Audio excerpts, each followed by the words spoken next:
오늘 은혜 받고 성취될 하나님의 말씀은 디모데후서 3장 14절에서 17절 말씀입니다. 디모데후서 3장 14절에서 17절 말씀, 제가 한 절 읽고 여러분 한 절 읽고 교독하겠습니다. 그러나 너는 배우고 확신한 일에 가라. 너는 내가 누구에게서 배운 것을 알며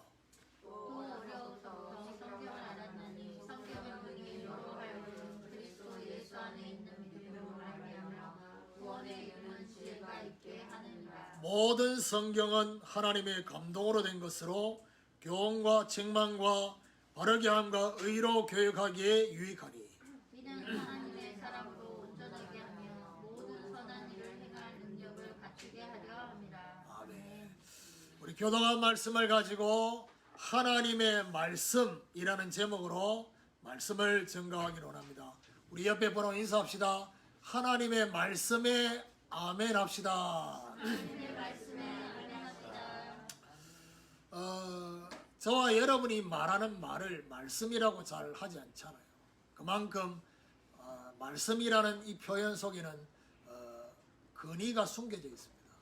그래서 저와 여러분이 사람의 말, 그리고 분명히 사람이 뭔가를 말하지 않는데 우리의 마음과 생각 속에 들려지는 마귀의 말, 그리고 하나님의 말씀, 이거 구분할 수 있어야 됩니다.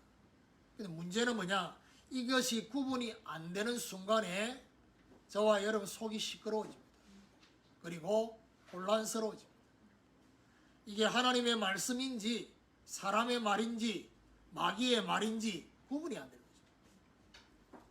중요한 거는 누구의 말에 반응하느냐, 무엇에 반응하느냐에 따라서 나타나는 결과가 완전히 달라지게 됩니다.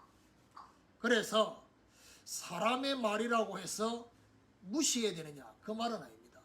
사람의 말은 참고만 하면 됩니다. 그렇죠?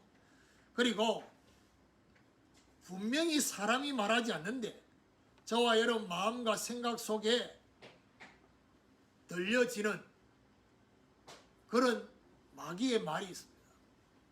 그 말에는 저와 여러분이 믿음으로 바꿔야 돼요. 그 말에 아멘하면 안 됩니다. 그렇죠? 그리고 하나님의 말씀에는 저와 여러분 어떻게 반응을 해야 되냐? 아멘 해야 되는 것입니다. 그렇죠? 고린도서 1장 20절에 보니까 아멘하여 하나님께 영광을 돌리는, 그게 바로 하나님 말씀에 대한 우리의 반응입니다. 그러면 결국 하나님의 말씀이 저와 여러분이 뭐가 되느냐?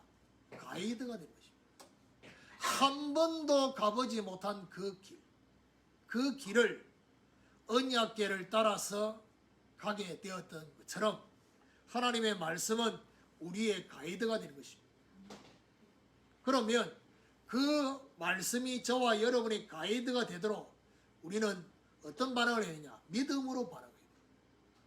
그러니까 하나님의 말씀에 믿음으로 반응할 때 믿음의 역사가 저와 여러분에 일어나게 되는 것입니다.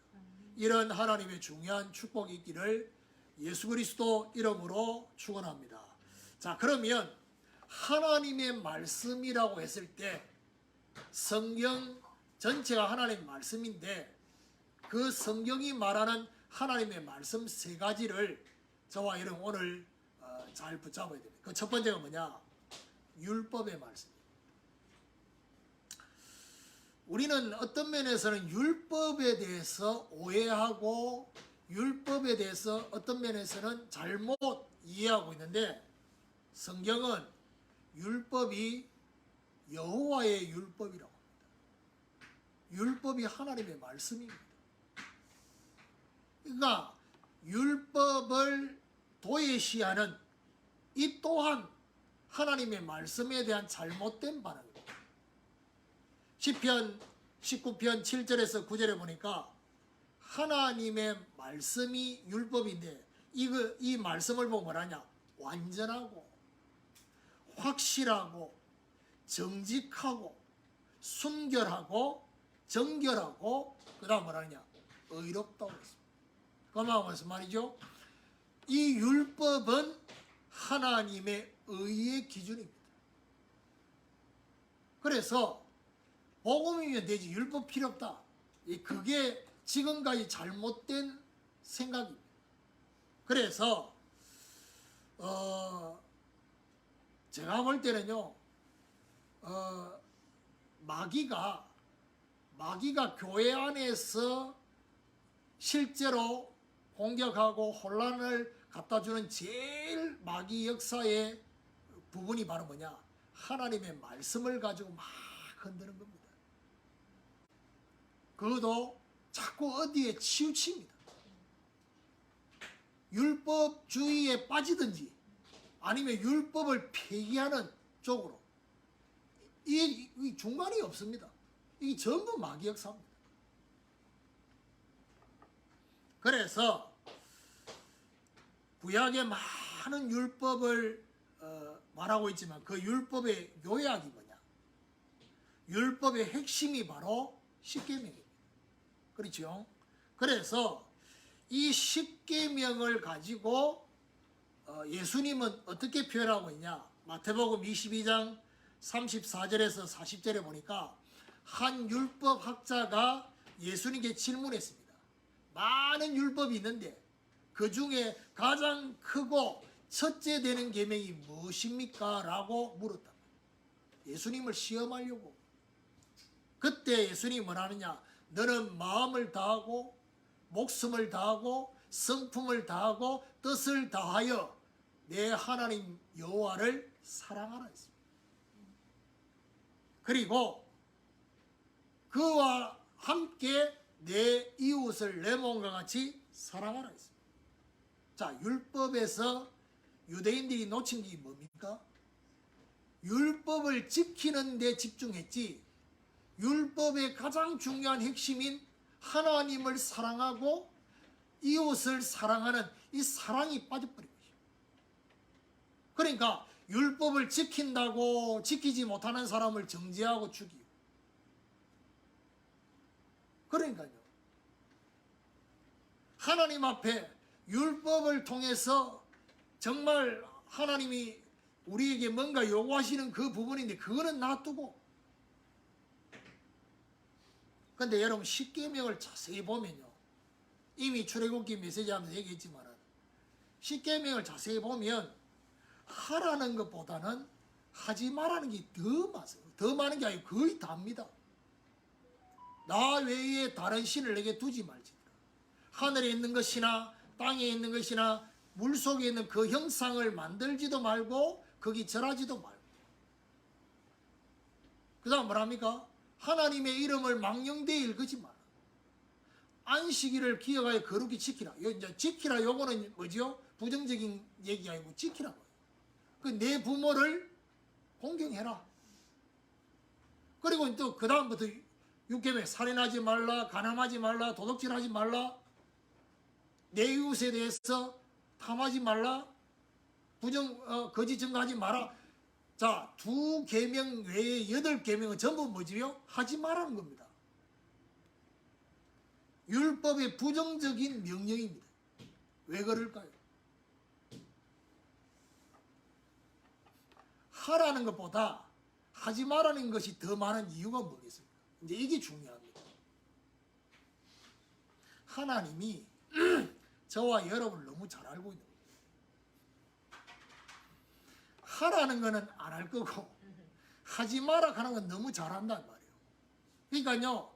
율법의 부정적인 명령은 결국 뭐와 관계있느냐? 원죄인의 본성을 하나님이 하십니다. 원죄인.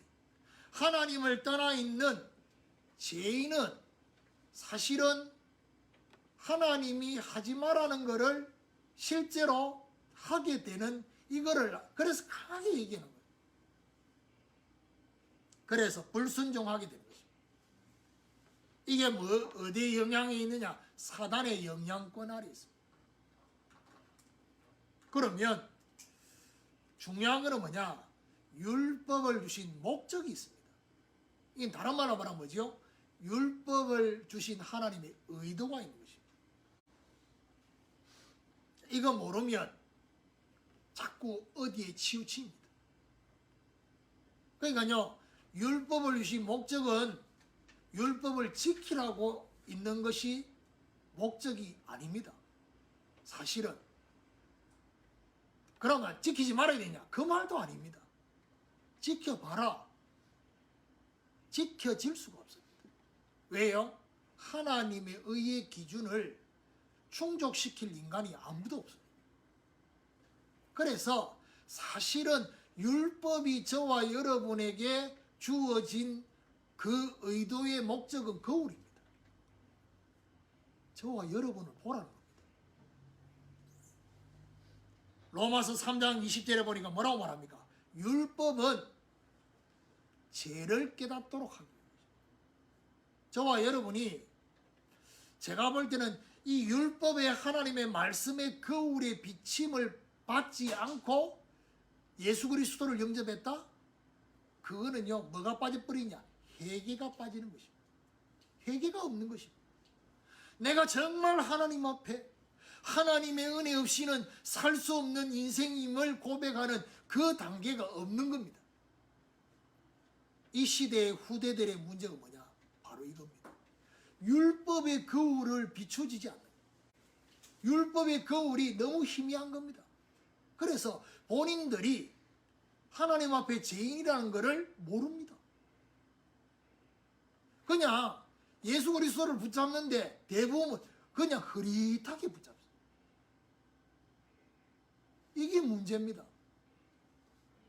그러면 우리 기성세대들은, 저를 포함한 기성세대들은 이미 복음을 받기 전에 너무 율법의 거울에 너무 사실적으로 노출되어 있었어요. 그러다 보니까 복음에 대한 감격이 있는 것입니다. 그리고 내가 하나님 앞에 희망 없는 죄인이라는 걸 알고 있습니다. 오늘 내가 그리스도를 붙잡지 않으면 안 된다는 걸 알고 있습니다. 그런데 우리 후대들 거울이 없어졌어요. 내가 하나님 앞에 죄인인지, 그리고 그 죄를 진짜 깨닫게 되면 그 다음에 따라오는 그 화살표가 있어요. 그게 바로 뭡니까? 갈라디아 3장 24절입니다. 율법은 우리를 그리스도께로 인도하는 초등교사라 했습니다. 이것이 율법을 주신 목적과 의도입니다. 결국 무슨 말이죠? 그리스도께로. 저와 여러분 하나님의 의를 충족시킬 그 어떤 인간도 없습니다. 그래서 바울은 분명히 뭐라고 말합니까? 율법이 육신이 연약하여 할 수 없는 그것을 하나님은 하신다. 그리고 뭐랍니까? 그 아들을 통해서 율법의 요구를 이루어지게 하셨다. 그러면 결국 무슨 말입니까? 저와 여러분이 할 수 없는 그것을 하나님이 하신다. 그리고 바울은 뭐라고 말했느냐? 예수 그리스도는 율법의 마침이 되신다 했어요. 여러분, 유대인들이 왜 본인들이 죄인이라고 생각 안 하는 줄 압니까? 율법에 대한 해석을 잘못한 겁니다. 율법 하지 마라 이게 전부 다 눈에 보이는 것들이잖아요. 그런데 예수님은 이 부분에 대해서 산상보훈 메시지 중에 이걸 언급했어요. 살인하지 말라고 했지. 그렇지만은 형제를 향해서 미련한 놈이라고 하면 이미 살인한 자야. 간음하지 말라고 했는데 나는 간음한 죄를 짓지 않고 있지만 여자를 보고 음욕을 품은 자는 이미 간음한 자야. 무슨 말입니까? 예수님이 말씀하는 죄의 개념은 의지의 문제가 아니에요. 바리새인들과 유대인들과 이 땅의 모든 사람들은 죄를 의지의 문제로, 행동의 문제로 생각했습니다. 그런데 예수님은 뭘 지적했습니까? 마음의 문제라는 것이죠. 근원적인 거지. 그래서 율법에 대한 잘못된 반응과 바른 반응이 뭐냐? 누가복음 18장 9절에 14절 예수님이 비유로 하셨어요. 어떤 비유로 하셨냐? 한 바리새인의 기도와 세리의 기도를 대조해 놨습니다. 바리새인은 그야말로 하나님 앞에 나와서 무릎도 안 꿇습니다. 서가지고 뭐라고 말하냐? 하나님, 저는 저 세리와 같지 않은 것을 감사합니다. 일주일에 2번씩 금식하고 11조 드리고 나는 이렇게 살고 있습니다. 하나님이 내가 너희들한테 준 율법의 목적을 모르구나. 내가 지금 어떻게 살고 있는지 제가 지금 송구영신 메시지 하면서 얘기했지요. 이 땅의 모든 사람들의 마귀는 뭘 잡고 있냐? 자아를 딱 잡고 있습니다. 자아를 잡고 있단 말이 무슨 말인지 압니까? 모든 것들이 자기가 주체가 되어 있습니다. 그래서 내가 지금 어떻게 살고 뭐 말씀을 지키고, 하나님은 저와 여러분에게 뭐라고 하느냐? 말씀을 지키는 것이 지금 우선이 아니라는 것이죠. 내가 너에게 너의 인생에 역사하고 있는 것 좀 보라는 겁니다. 세리 어떤 기도합니까? 무릎 꿇고 고개도 못 들고 하나님 앞에 뭐라 합니까? 하나님, 저는 죄인입니다. 하나님, 나를 불쌍히 여겨달라고, 긍휼히 여겨달라고. 오늘 저와 여러분, 우리가 하나님의 말씀 앞에서 이 율법의 거울이 저와 여러분에게 분명히 있는지를 점검해야 돼요.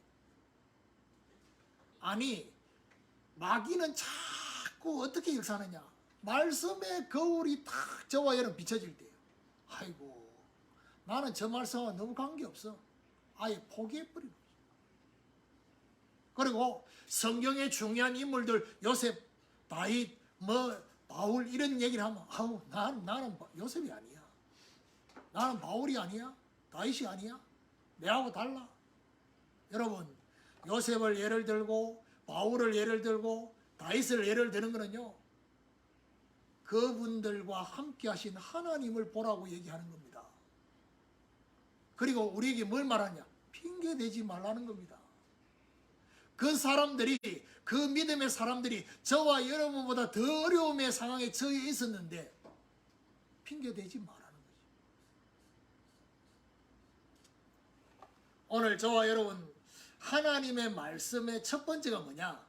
율법의 말씀. 그 율법의 말씀에 어떤 반응을 할 것인가를 사실적으로 해보십시오.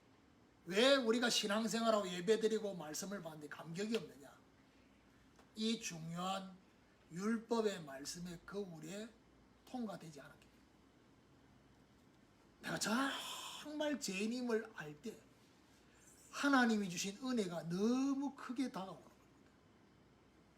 내가 죄인이라는 걸 못 느끼니까 하나님의 은혜도 못 느끼는 겁니다.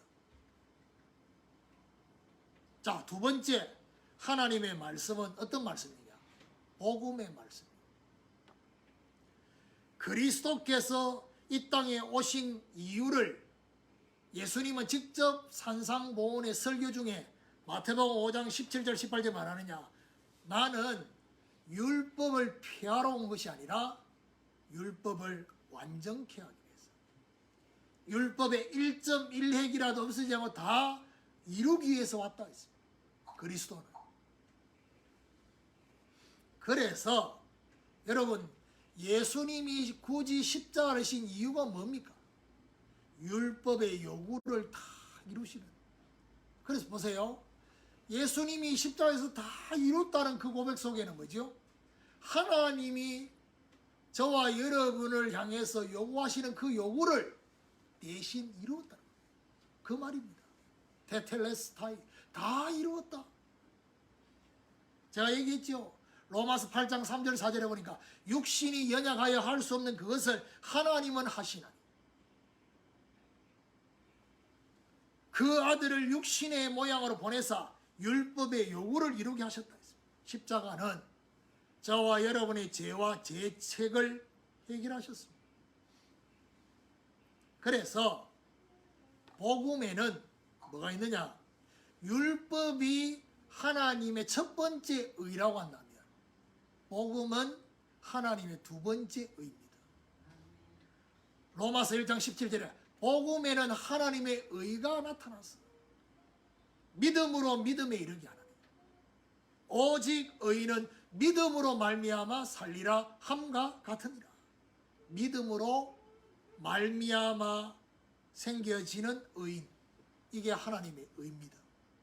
그래서 저와 여러분이 첫 번째 하나님의 의의 기준에는 저와 여러분이 죄인이라는 걸 아셔야 돼요. 두 번째 하나님의 의인 복음은 저와 여러분이 이 복음을 통과해서 이제는 뭐지요? 의인으로 바뀌는. 어떤 의인입니까? 믿음으로. 모든 사람이 죄를 범하였음에 하나님의 영광을 이룰 수 없던 저와 여러분에게 그리스도 예수의 피로 우리로 하나님 앞에 의롭게 되도록, 행위로 의로워지는 게 아니라 믿음으로. 그래서 이 믿음 또한 하나님의 은혜로. 그래서 여러분 아셔야 될 게 뭐냐? 복음의 의 속에는 뭐가 있습니까? 하나님의 은혜가 있습니다. 복음의 의 속에는 하나님의 사랑이 있습니다. 복음의 의 속에는 하나님의 능력이 그 안에 있습니다. 그런데 이 중요한 하나님의 은혜, 하나님의 사랑, 하나님의 능력이 저와 여러분에게 복음으로 주어진다는 말이 무슨 말입니까? 그저 주시는 것입니다. 저와 여러분에게 뭔가 대가를 지불해야 주는 게 아니라 그저 주시는 것입니다. 에베소 1장 6절에 그저 주시는 하나님의 은혜. 이걸 보고 줄여서 뭐라고 하느냐? 공짜입니다. 왜냐? 값으로 매길 수가 없습니다. 그리고 더 중요한 것은 이 땅의 그 어떤 값으로도 그걸 지불해서 받을 수 있는 구원이 아닙니다. 저와 여러분. 그래서 분명한 것은 이 복음의 말씀 속에 뭡니까? 하나님의 것을 얻는 유일한 길이 바로 예수 그리스도의 복음입니다. 요한복음 14장 6절에 내가 곧 길이요 진리요 생명이니 나로 말미암 자고는 아버지께로 올 자가 없느니라. 영어 성경에 말합니다. Only the way. 유일한 그 길. 하나님의 것을 얻는 유일한 길. 그렇죠. 저와 여러분 2023년도 어떻게 살아야 되겠습니까? 어떻게 살아야 되는 게 아니라 무엇으로 살아야 될 것입니까? 그게 중요합니다. 무엇을 가지고 살 것이냐? 하나님의 것을 가지고 살 것이냐? 아니면 저와 여러분이 나름대로 세운 계획을 가지고 살 것이냐? 달라지겠죠.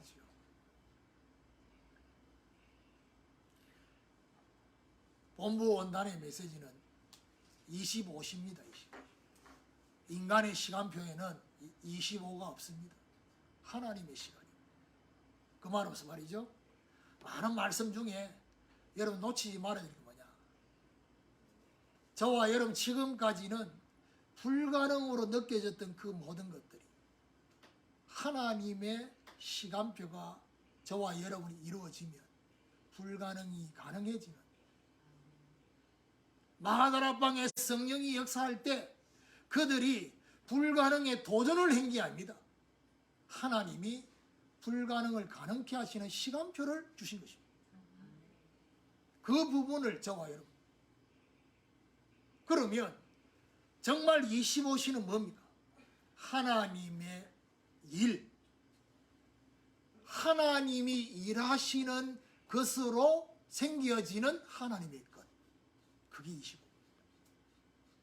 지금까지 하나님 앞에 우리가 말씀 붙잡고 기도하고 했지만은 하나님은 저와 여러분 지금부터 어떤 응답을 주시기를 원하느냐? 하나님이 일하셔서 저와 여러분에게 주어지는 하나님의 것으로 이번 한 해 살기를 하나님이 원하신다는 거죠. 세 번째, 하나님의 말씀 세 번째가 뭐냐? 적용의 말씀. 자, 오늘 디모데후서 3장 16절에 뭐라고 합니까? 모든 성경은 하나님의 감동으로 된 것으로 교훈과 책망과 바르게 함과 의로 교육하기에 유익하니 이는 하나님의 사람으로 온전하게 하며 모든 선한 일을 행할 능력을 갖추게 하려 함이라. 그러면 적용의 말씀은 뭘 말합니까? 성령으로 조명하시고 성령으로 뭘 조명을 새롭게 해야 되겠습니까? 재조명을, 율법을 재조명해야 돼요. 그리고 율법을 재해석해야 됩니다. 그리고 율법을 재적용해야 됩니다. 무슨 말이지요?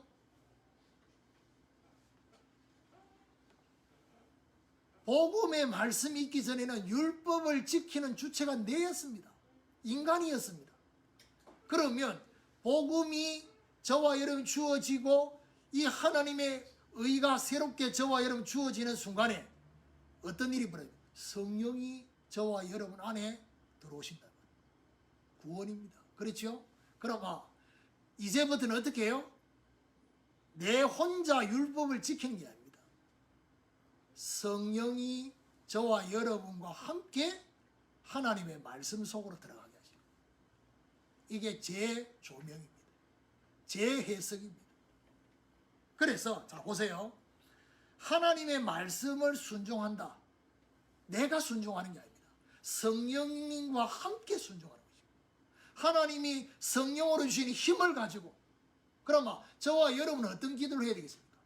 말씀 순종하게 해달라고만 기도하지 말고 이 중요한 말씀 순종에 성령 하나님이 저와 여러분을 주장하시도록 기도하는 것입니다. 그러면 재조명, 재해석을 하면 어떻게 되지요? 하나님에 대한 바른 중심이 회복되는 것입니다. 사람에 대한 바른 중심이 회복되게 되는 것입니다.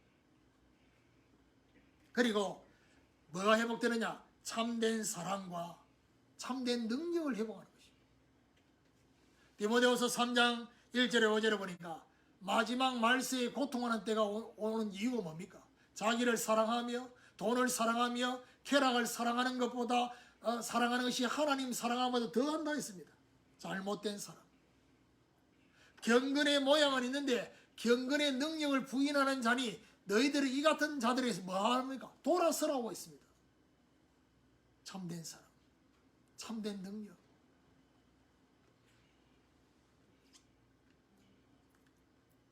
그래서 참 저는요 교회 안에 마귀의 역사가 어떤 역사냐? 교회 안에 있는 마귀 역사가 많겠지만 가장 최고의 마귀 역사는요 본인이 예수 그리스도를 통해서 구원받았다는 것을 알지 못하고 내가 교회 다님으로써 나는 구원받았을 거라고 생각하고 착각하게 만드는 거예요. 그게 가장 마귀 역사. 그리고 천주교를 가지고 마귀가 공격하는 공격이 뭔지 압니까? 성경은 우리 보고 뭐라고 하느냐? 믿음으로 의롭게 되는 걸 보고 신학적인 용어로 칭이라고 합니다. 그리고 그 다음에 저와 여러분이 변화되어지는 걸 보고 성화라고 합니다. 그러면 성경은 우리 보고 말하느냐? 칭의가 먼저냐 성화가 먼저냐? 칭의가 먼저라고 합니다.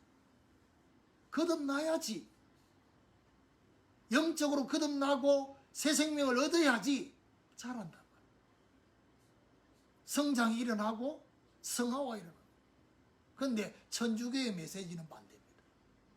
성화가 되어야지 칭의가 온다는 거예요. 내가 변화되어지고 거룩하게 살아야지 구원받는다는 것이죠. 이 메시지가 보통 메시지가 아닙니다. 지금. 아직 구원을 못 받았어요. 구원의 확신이 없어. 왜요? 아직 성화가 안 됐어요. 내가 성화되어지고 변화되어지고 거룩하게 되어져야지 구원에 이를 것처럼 공격하는 마귀 역사.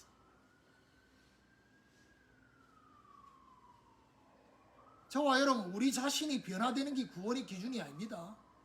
구원받아야지 변화가 일어나는 것이죠. 성령님과 함께. 그리스도께서 주신 자유를 바울은 뭐라고 말합니까? 갈라디아 5장 13절에 18절에 육체의 기회로 삼지 말라 했어요. 어떻게 해요? 영혼을 살리는 데 사용이라. 그렇게 해주신 자유가.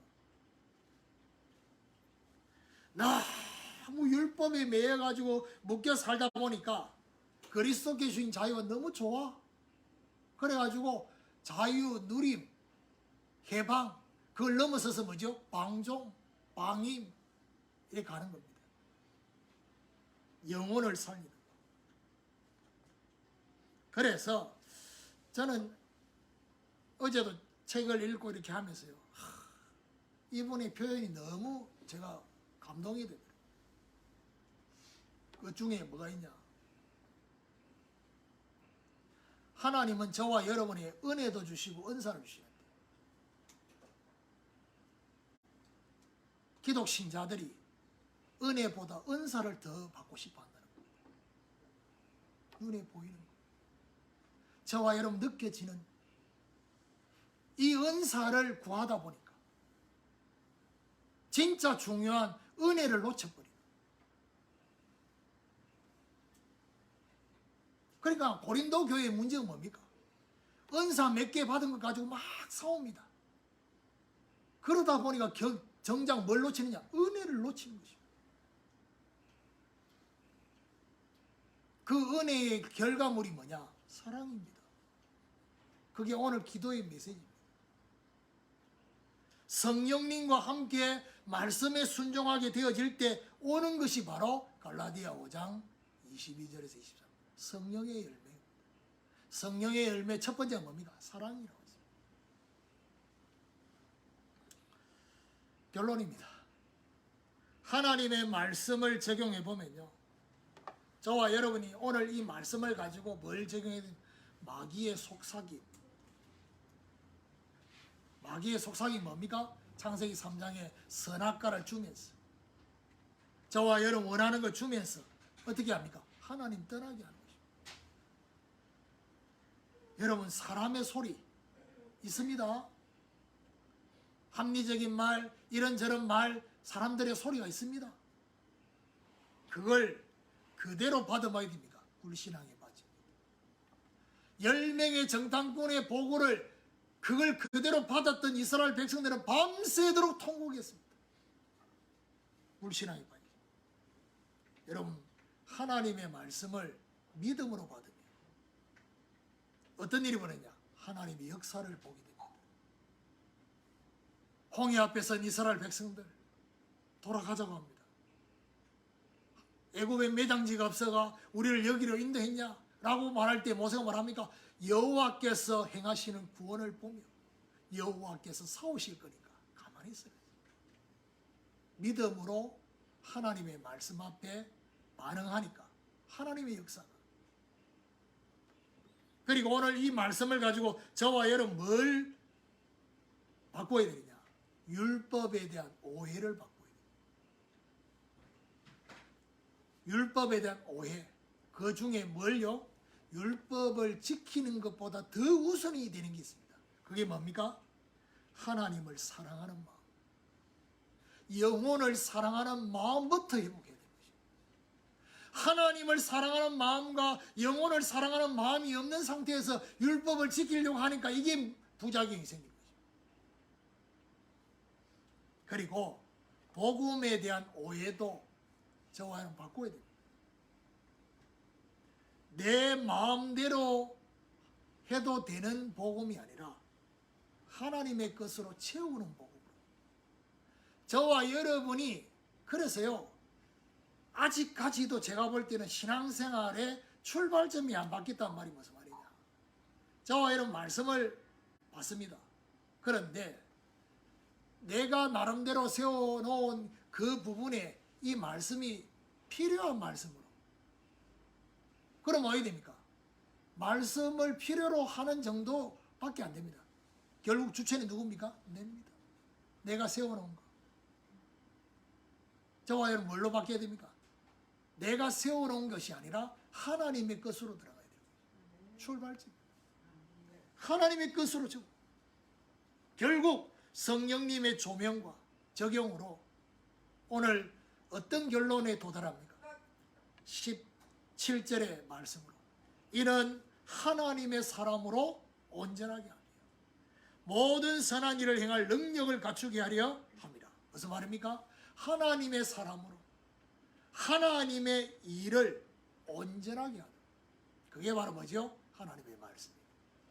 오늘 저와 여러분 하나님의 말씀이 올 한 해 저와 여러분에게 충만하게 일하는 이 역사 앞에 아멘 하십니다.